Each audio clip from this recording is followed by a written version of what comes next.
Hello everyone and welcome back to our new video. Well, let's say you are running an online store.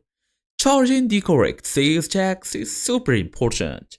So in today's small tutorial, I'll make sure to show you how to set up sales tax in Wix in 2026, fast and easy as usual. Let's get started. Well, first and first, you should go, open your device, make sure you are fully connected to the internet, go and look for Wix.com. Open the website, it's gonna show up here, website builder, create a free website, just tap into this icon. It will take you to wix.com where you're gonna just log in or sign up using your email address and password. After this, you will be able to see let me show you. You'll be able to see the normal Wix dashboard. It's here where we usually go to settings. So we're gonna go to settings or this gear icon. We're gonna look for finance and payments, then we're gonna go all the way to tax.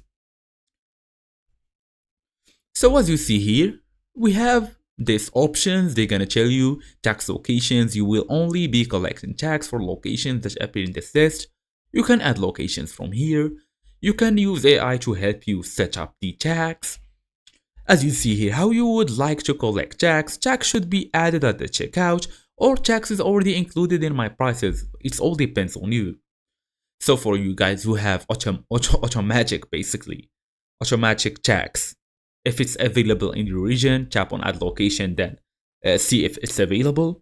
You just add the tax region, choose your country, state, or even province, then set tax rates. Enter the correct percentage manually if needed, then apply the tax to products. Choose whether tax applies to shipping and products.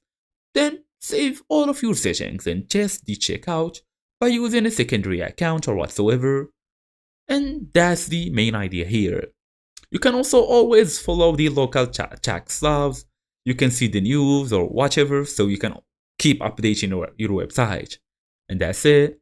Thank you all for watching, and I will see you in the next video.